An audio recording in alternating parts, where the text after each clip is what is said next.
Manufacturing jobs are coming to the plains. And a bad situation turned worse after a toddler shoots himself. And in sports, the Tri-Valley Scotties seek their first ever state championship. Newswatch starts right now. Broadcasting live from WOUB TV in Athens, this is Newswatch. A Virginia-based company that does business worldwide is bringing jobs to the plains. Good evening, I'm Lily Bradley. Thanks for joining us. WOUB Antenna Company makes antennas for instrument landing systems used at airports and is bringing their manufacturing operations to the plains. The company uses many local businesses and suppliers, including shipping crates, hardware parts, and the supplies needed to make the antennas. WOUB is operated by three brothers who grew up in the Athens area. One of the brothers, Bill Johnson, tells the Athens Messenger the move to the plains was a cost-saving measure. Meigs County Police arrest two women after finding drugs, money, and a gun inside their home. The Sheriff's Office and the Major Crimes Task Force executed a search warrant Saturday morning to the home on Bradbury Road. 28-year-old Nikita Givens and 28-year-old Andriana Heinmiller were both charged with possession and trafficking drugs. This is the third largest bust in Meigs County since the formation of the Major Crimes Task Force. An official in West Virginia is asking state legislators to raise correctional officer salaries. According to the Regional Jail Authority Executive Director, nearly $7 million in overtime was paid during the 2016-2017 budget year. Farmers says officers had to work mandatory overtime to make up for vacancies on staff. House Judiciary Chairman John Schott says he estimates that nearly $7 million would cover benefits and $30,000 starting salary for more than 170 officers. Regional jails currently have more than 200 unfilled correctional officer positions. An Athens native and an OU alum was honored last week, but not many people know of her. Newswatch reporter Abby Grisey takes a look at this iconic figure. See Dick run. See Jane run. Those famous words that taught so many how to read were written by Athens native and Ohio University graduate Helen Mansfield Robinson. Dr. Robinson, who died in 1988, was honored last week at the Patton School of Education's Literacy Center dedication ceremony. The Helen M. Robinson Center for Reading was also unveiled at the dedication. The award named in Robinson's honor was given to OU's former First Lady, Deborah McDavis. Dr. Robinson was an educator, a researcher, and in the early 60s, she wrote the famous Dick and Jane series. She didn't have children of her own, but was loved by her 7 nieces and nephews. My favorite part was when we got new books to open the cover and see if Helen Mansfield Robinson's name was in it. So I would say to my friends, hey, that's my Aunt Helen. They're like, sure, right. The Reading Center, which will fondly be known as Aunt Helen's Treehouse, will be a place for tutoring and literacy enrichment in the area. She'd love watching the kids reading and learning and others working with them. She would love all the support. For WOUB News, I'm Abby Grisey. Dr. Robinson was a pioneer in the field of reading education, and her family says she would be so proud of this honor.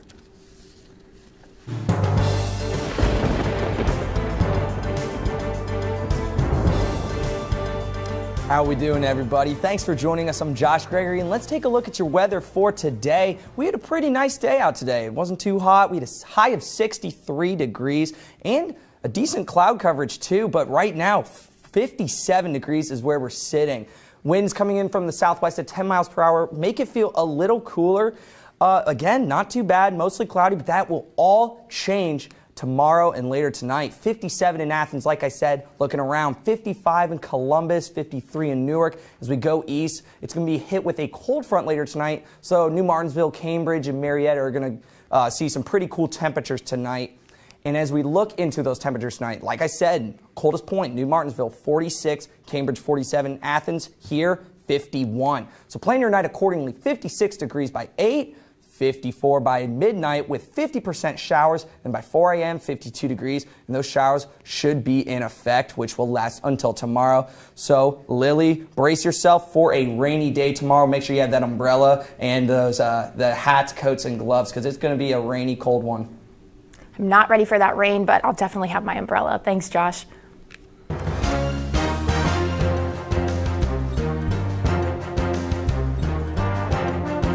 The City Club of Cleveland is hosting the third debate among Democratic candidates in the Ohio gubernatorial race. Today's event will feature 4 of the 5 announced candidates: former U.S. Representative Betty Sutton, Dayton Mayor Nan Wally, former State Representative Connie Pillich, and State Senator Joe Schiavone. Ohio Supreme Court Justice Bill O'Neill was not included. The Democratic Party says it's because he did not go through its formal process. Former federal consumer watchdog Richard Cordray also won't be there. He's expected to announce a gubernatorial run tomorrow. State troopers continue to investigate after a single-engine airplane crashed into a home outside of Cleveland, killing 1 man. Authorities say the pilot was killed after the plane crashed into the back deck of a Shalersville Township home. It's unclear when the crash happened, but the family living at that home discovered the wreckage Sunday evening. The pilot's identity has not yet been released.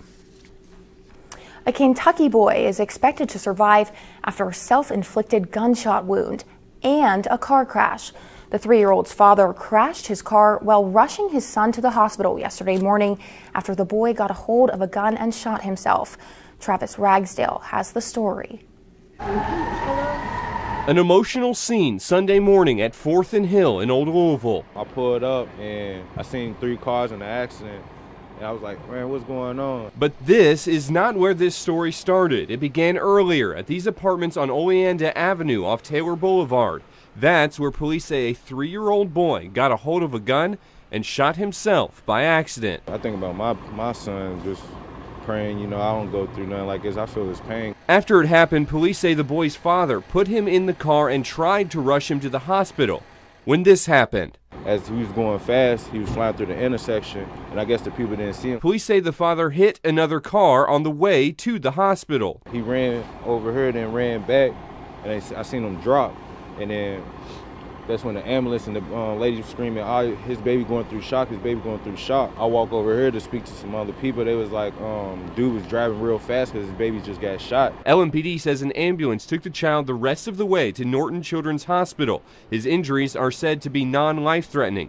The child was conscious when the ambulance got to the hospital. It's not clear how the child got the gun or if anyone will face charges. I hope his baby okay for real. Police have not said if anyone was hurt in the car accident. A taxpayer-funded investigation of a secret sexual harassment settlement signed by 4 Kentucky lawmakers was prevented because the lawmakers refused to talk about it. A report by a Kentucky law firm confirmed that while all 4 GOP lawmakers agreed to be interviewed, none would discuss the settlement or provide documents or emails to investigators. Acting House Speaker David Osborne has asked the Legislative Ethics Commission to investigate the matter. Ohio environmental political groups are objecting a ruling that is allowing the electricity rate to increase more than $600 million over 3 years. The Ohio Environmental Council, the Environmental Defense Fund, and the Environmental Law and Policy Center appealed last year's ruling by the Public Utilities Commission of Ohio. Last year, state regulators approved a plan that provides no benefits to customers. The commission estimated that a household using an average of around 700 hours of electricity a month would see an increase in bills by $36 a year. A dozen applications have been submitted for broadband infrastructure improvements in West Virginia after the State Development Office announced an expansion of a block grant program. Regional development councils and county commissioners are seeking about $1.6 million in grants. They represent 27 of the state's 55 counties, most of which come from southern West Virginia. An announcement on what projects will receive funding is expected early next year. Protests break out in Utah as President Trump scales back national monuments. Plus, everything you need to know about the tax bill passed in the Senate. These stories and more when Newswatch returns. University students really have a huge sense of pride in our campus, in our school, and in our education. People don't come to Ohio just to go to college. They come here to become a Bobcat. It's a really unique atmosphere. Bobcat pride is having that natural camaraderie. Bobcats are just happy to be Bobcats. My favorite time of year at Ohio has to be homecoming. When the alumni come back, you can see that the love of this university doesn't fade. Once you're a Bobcat, you're always a Bobcat. The student body here at Ohio University absolutely is a family. The students support one another. You become this unit, this big, friendly family unit. There's this connectedness. You feel a part of something. Driving in on the highway and just seeing the red bricks and the trees again, it's just like coming back home. There's great students, great professors. You just walk around campus and think, oh my gosh, I can't believe I go here. I feel like I matter in the community, and I feel like I matter here at Ohio University. It's home. Athens is home. I knew that I wanted to come to Ohio University from the very first time I visited here. There's something about the campus that grabs you. It was really comforting. Very welcoming. It's one thing to write down your name and your GPA and that kind of stuff and send it in. It's another thing entirely to be here and see how great it is. The campus here is just electric. Absolutely gorgeous. Everything just looked really college-like. I looked at my mom and I said, this is it. And she said, the tour's just started. I said, no, you don't understand. This is it. My professors really care. They care about my grades, they care about my opportunities, they care about my experiences, they want me to succeed. They give those opportunities to the students. My professors have been extremely approachable. Literally, their door is always open. You can go to them with pretty much anything. Everyone knows your first and your last name and where you sit in the classroom. I really never feel like I'm being talked down to or just being taught material. I always feel like we're having a conversation. And they want to share those opportunities and those experiences with us.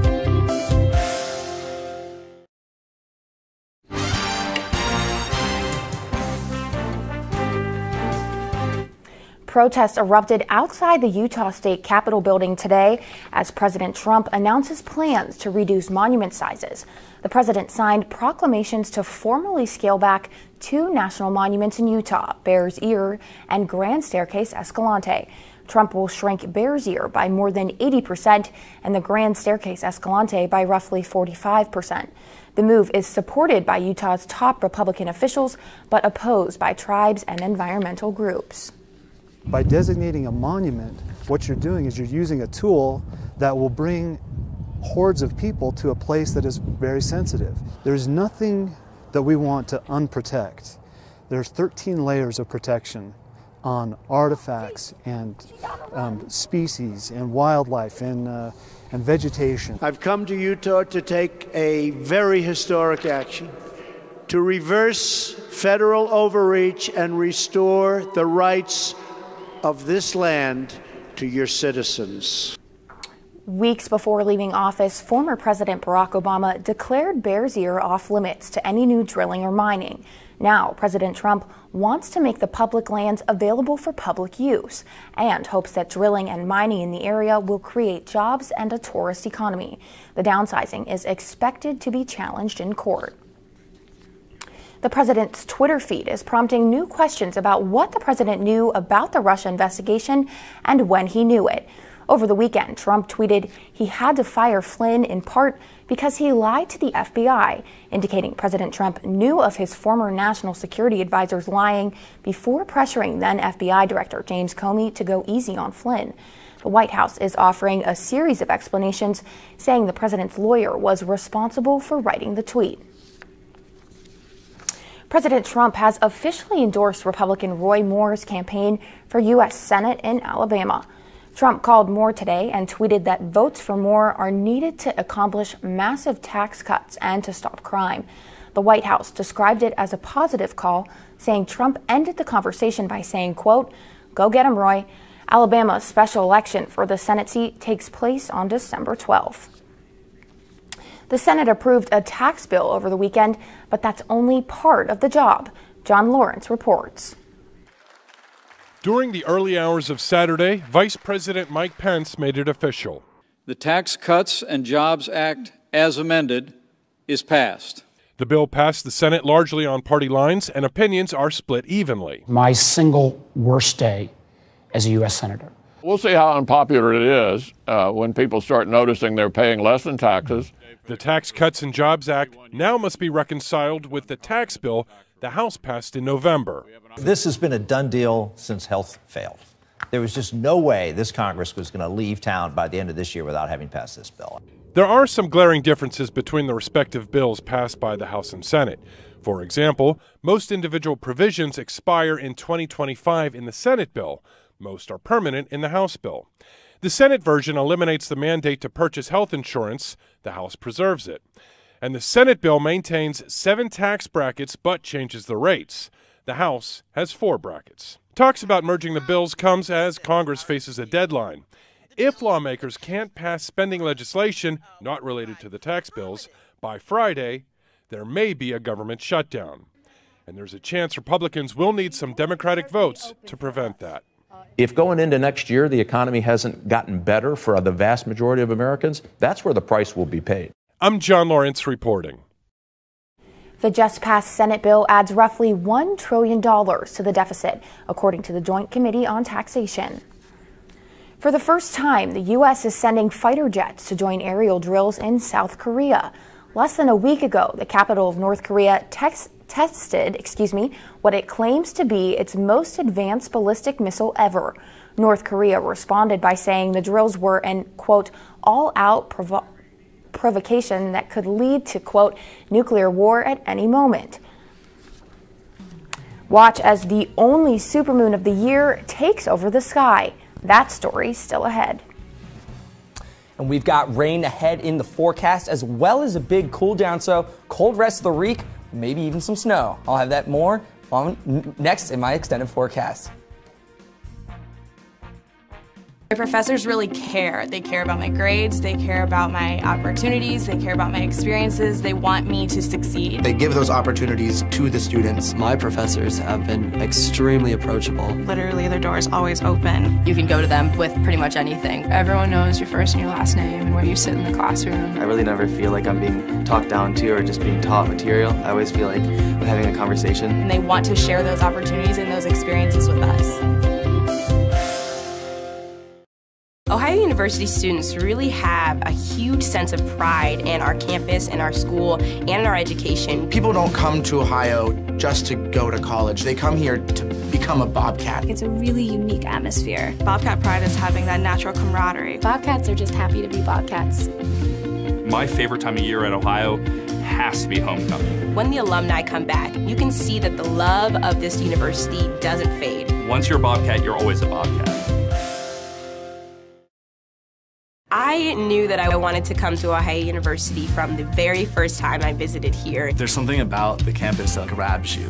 It was really comforting. Very welcoming. It's one thing to write down your name and your GPA and that kind of stuff and send it in. It's another thing entirely to be here and see how great it is. The campus here is just electric. Absolutely gorgeous. Everything just looked really college-like. I looked at my mom and I said, "This is it." And she said, "The tour's just started." I said, "No, you don't understand.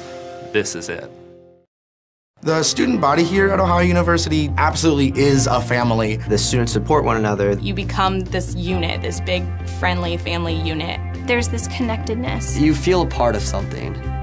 Driving in on the highway and just seeing the red bricks and the trees again, it's just like coming back home. There's great students, great professors. You just walk around campus and think, oh my gosh, I can't believe I go here. I feel like I matter in the community, and I feel like I matter here at Ohio University. It's home.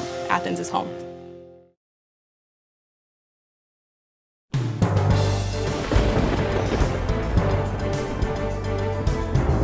Welcome back to the Newswatch Weather Center. Josh Gregory here. Let's take another look at your temperatures right now. 57 degrees. It's going to feel a little cooler with 10-mile-per-hour winds coming out from the southwest. Cloudy skies. That's quickly going to turn into some rain later tonight. But as we look in the area, 57 in Athens, 58 in Jackson, 60 our warmest point in Ironton. And as I said before, as we get into those temperatures in the east, they're going to dramatically cool down tonight. So in our almanac, you'll see that our temperatures right now, earlier today, 63 degrees was our high, 51 degrees our low, both well above normal. And then we are tiptoeing some of those higher temperatures that we saw back in 1982. And then keep in mind that sunrise, sunset, the days are getting shorter, and sunset is quickly hitting the 5 o'clock hour. So I told you rain in the forecast, and this is why. This area right here, that high pressure system is going to move this storm system into our area quickly. Later tonight, tomorrow, with those high wind speeds, it's going to make its way pretty quickly. So already, as we look at tomorrow, we are dead center into this. So 100% chance of showers throughout most of the day. Unfortunately, we were not going to have cool enough temperatures to get all of that to become snow like we see out here in the middle of the Midwest. So as that comes through, this is what we're looking at Wednesday morning, early Wednesday morning, late Tuesday night. Still showers in our area. So like I said, make sure you have that umbrella and everything. 51 degrees, that's going to be our cool tonight, mostly cloudy later. And then as we tiptoe around those early hours of the morning, 60% chance of rain. And with high wind speeds, it's going to feel a little cooler. So if you're out and about tonight, make sure you have your hats, coats, and gloves and that umbrella. And 51 degrees, not a whole lot of a big cool down for our area. Not too much cooler, than the high we saw today. Like I said, 46, our coolest point, New Martinsville, those eastern part of our region, going to be a little cooler tomorrow as well. 56 degrees. It's going to be mostly cloudy by 8 p.m., 54 degrees, 50% chance by midnight, and 52 degrees with showers very likely at 4. So what does that mean? It means that we're going to be at 52 degrees for the bus stop, mostly cloudy and cool, wet, and rainy. So as you're getting those kids on the bus, make sure they have that umbrella and make sure they have their hats, coats, and scarves, because as the day progresses, it's going to get cooler. What do I mean? 57 degrees. That is our high tomorrow, and that's going to happen around 5 or 6 in the morning. So before the day even begins for most of us is when we're going to see our high. And we've got quarter to half an inch of rain tomorrow. That's what's expected, as well as a big evening cool down. So by 6 p.m., 42 degrees. And then as we look into our area, 29 degrees is our low. And then, like I said, Saturday, Sunday, that's when we can see those chances of snow showers as those temperatures begin to cool down and stabilize in the mid to lower 30s. Lily, back to you. Thanks, Josh. An incredible view from outer space over the weekend. Stargazers and astronomers got a chance to witness the first and only supermoon of this year last night. This was the view from Washington, D.C., captured by NASA's Bill Ingalls. Supermoons happen when the sun, moon, and Earth align and a full or new moon aligns with the sun's lunar orb. The supermoon tends to be brighter and appears to be larger than its usual size. 2 more will be visible in January. Astronomers say the best time to catch a glimpse of a supermoon is either right after sunset or minutes before the next sunrise.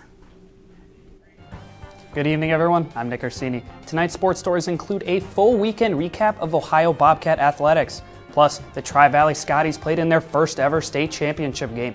We'll have that recap for you next on Newswatch. And remember to stay tuned to WOUB. Here's a look at what's coming up tonight on your public television station.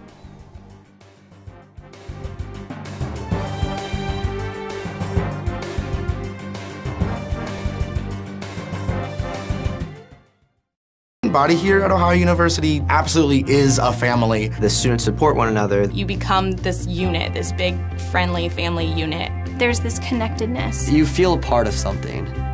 Driving in on the highway and just seeing the red bricks and the trees again, it's just like coming back home. There's great students, great professors. You just walk around campus and think, oh my gosh, I can't believe I go here. I feel like I matter in the community, and I feel like I matter here at Ohio University. It's home. Athens is home. Ohio University students really have a huge sense of pride in our campus, in our school, and in our education. People don't come to Ohio just to go to college. They come here to become a Bobcat. It's a really unique atmosphere. Bobcat pride is having that natural camaraderie. Bobcats are just happy to be Bobcats. My favorite time of year at Ohio has to be homecoming. When the alumni come back, you can see that the love of this university doesn't fade. Once you're a Bobcat, you're always a Bobcat. My professors really care. They care about my grades, they care about my opportunities, they care about my experiences, they want me to succeed. They give those opportunities to the students. My professors have been extremely approachable. Literally, their door is always open. You can go to them with pretty much anything. Everyone knows your first and your last name and where you sit in the classroom. I really never feel like I'm being talked down to or just being taught material. I always feel like I'm having a conversation. And they want to share those opportunities and those experiences with us. I knew that I wanted to come to Ohio University from the very first time I visited here. There's something about the campus that grabs you. It was really comforting. Very welcoming. It's one thing to write down your name and your GPA and that kind of stuff and send it in. It's another thing entirely to be here and see how great it is. The campus here is just electric. Absolutely gorgeous. Everything just looked really college-like. I looked at my mom and I said, this is it. And she said, the tour's just started. I said, no, you don't understand. This is it.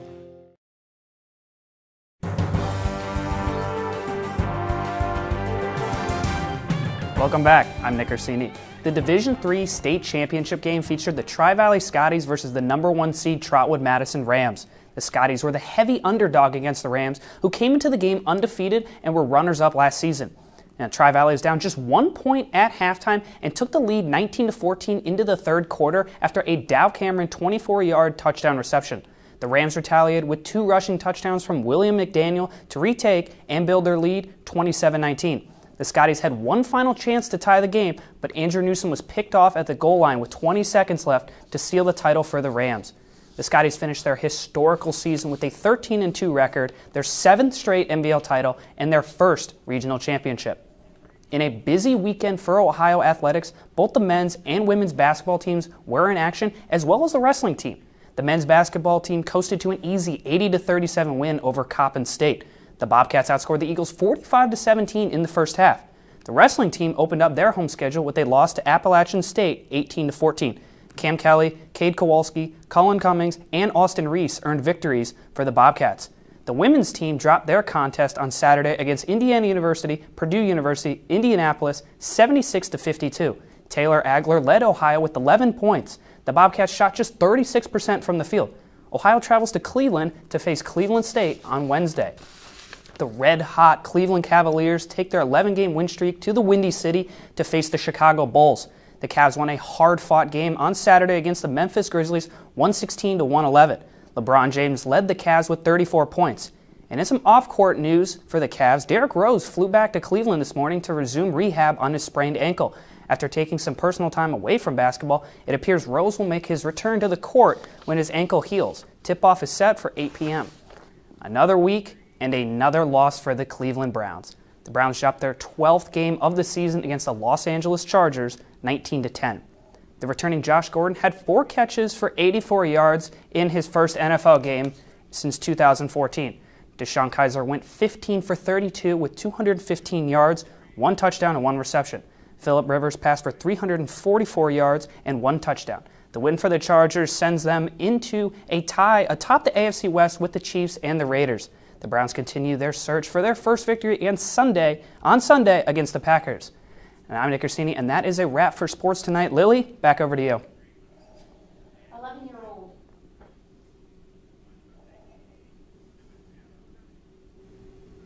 11-year-old Cody, the Siberian Husky, is finally back at home. After almost 2.5 years of being missing, he's back in his favorite chair.